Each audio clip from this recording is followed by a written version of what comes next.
look at your baby daddy. Look at your baby daddy, girl. This is what your baby daddy is doing when he goes to prison, okay? You out here wondering why he in and out, in and out, in and out of a jail, a prison, okay? Constantly getting caught up and then ending up back here. This is why this is the place, prison, yes, where he can finally be away from friends and family in the streets in the hood, religious family, all his fears. It just melts away in prison, and he is with his boo. Okay, he got a boo in here. Yeah, that's what. That is what is going on, and we need to talk about it.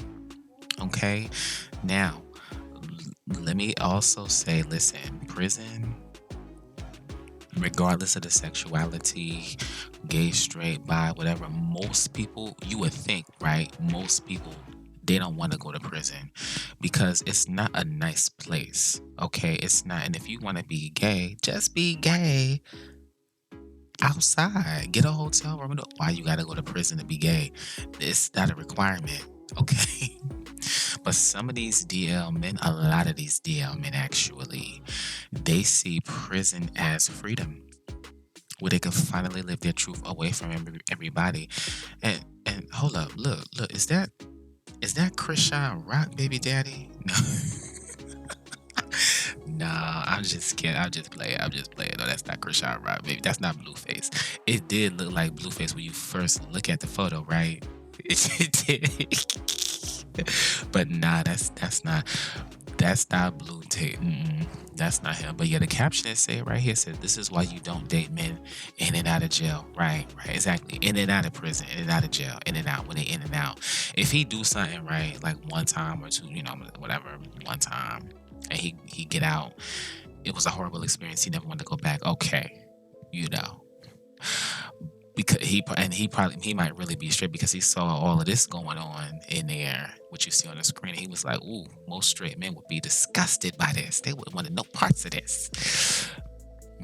But not your baby daddy, yeah, because he not straight. Okay. She said, "Yeah, this is why you don't date men in and out of jail. They got somebody when they go back. Absolutely." And absolutely, look at this. It says your boyfriend having dates in jail, okay? While you working two jobs to pay bills, take care of the kids, and put money on his books. This is what he doing? Yes. And he giving it to that man in prison, right? He giving it to his boo. Yeah, to take care of themselves in prison so they could live their life. That's when you are funding their lifestyle. And of course, he gonna act like, oh, he's so in love with you and he miss you because yeah, he wants you to keep paying, giving him money and putting money on the books. Of course, he's gonna act like that. And he don't gotta take care of no responsibilities. He got a roof over his head. He ain't gotta pay no bills. He ain't gotta take care of no kids. He ain't gotta pay for no child support. None of that stuff is all out the window. So yeah, a lot of these men. That's another thing. And that's another thing. A lot of these dudes, these DL men, they be running away from their responsibilities as a father. Okay, they be running away so that they could do this. Okay. Yo, I'm trolling. Okay. No, but it's true. You know it's true, girl. You know it's true. Let me see. Don't put your money on his books. She Ninja in jail don't even know me. No, not Blueface. Thought this was Blueface. Yeah, everybody thought it was Blueface. No, it's not Blueface. It's not. No, that's not. This would have made national headline news. This probably would have been on CNN if this was really Blueface, child.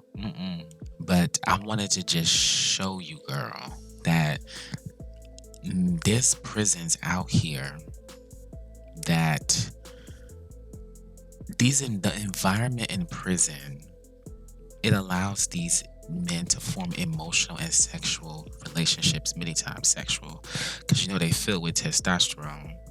Okay, these young guys, young men, and they are horny and zesty, and they just be together, and they finally have an opportunity. They see prison as an opportunity where there's no women around, No girls, no judgment, no fear, this and that. Yeah, yeah. And they already know that a lot of the dudes in there is with it. Not all of them, but a lot of them are with it.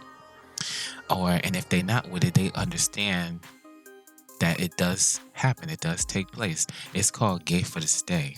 That's the saying, gay for the stay. It's not gay. It's just prison. Things like that. All right. And even a lot of people who were incarcerated before, they've seen this happen. You could go on YouTube and look up any video about prison and prison stories, and they will tell you this is a normal thing. This sort of thing right here, this is normal. Okay. They be up in there, and of course, there's trans women in there as well. So that's definitely gonna be something, right? You already know. Okay, because cheeks, cheeks, that's anybody can have cheeks, right? But if they could get cheeks a lot, that's bountiful, that's plentiful in prison. Some cheeks, right? But some tatas at the top, and D, and yeah, that's a lethal combo. That's lethal. So the trans go up in it, it's gonna start a riot. Okay. And listen, again, I'm not a fool, I'm not naive, I'm not ignorant. Okay. I do understand that a lot of times people go to prison due to many different systemic reasons, bias by the police, and bias in the system, the laws, and lack of education, and it just makes you more prone to doing these crimes and stuff, because it's a form of survival and everything like that. I get it. Okay. But I'm not talking about that right now. Okay. I'm talking about those men who went to prison the first time they went in there, and they seen this type of activity going on, right? And they said, whoa. And then they might have had a little possession charge or something, right? And so they get out, and then they thinking about, this is on their mind. The man on man action is on their mind. And then they compare the life that they had in prison, when they say, I could just be gay and everybody just let me be gay, no problem or whatever. I could find me a boo in there and we just be booed up. We keep it on the low. I'm with that, right? But he can't do that outside. He can't do it on the outside, girl. No, he needs to keep that on the down low. And he don't, I'm gonna tell you something. Listen, can you imagine being on the down low? It's rough. It's tough. You gotta look over your shoulder constantly, make sure nobody know that you gay. You gotta watch how you walk, how you talk, how you act, and what kind of car you drive, what kind of food you eat, because you can't eat corn dogs. Okay. You can't eat hot dogs. You can't eat popsicles a certain way, because you can't eat bananas, because they gonna say you, oh, look, he eating a banana. He not concerned about his health. Nah, no, he ain't concerned about eating healthy. Heck no, he gay. That's what they're gonna say. That's the type of stuff that they say in the community, the black community. Yeah. Because we have this hyper masculine thing amongst the men. It's just anything that's not if you not hyper masculine as a black man, and you live in the ghetto, the hood, or whatever, or if you have a huge following on social media, they're gonna say you gay. So they make themselves out to be, not all. Okay, I will say not all, black men or anything like that. I'm saying that there is the ones that's DL. They put on this hardcore gangster thug image because they feel as though if they put it on, nobody gonna suspect that they like other men, and that they really want to do what you see in the photo here. They want another man kissing on their neck. And I'm sure kissing in many other places as well. Okay, and doing other things. This is what turns them on. Okay. This is what they like. I'm telling you. Anyway, like, comment, share, subscribe for more. I just wanted to put this PSA out here, girl. If he's in and out of jail, in and out of prison, it's something going on there. That's a DL sign. Prison is definitely a DL sign. I'm telling you. Anyway, I gotta go, child. You know who it is. Zesty DLs in the building.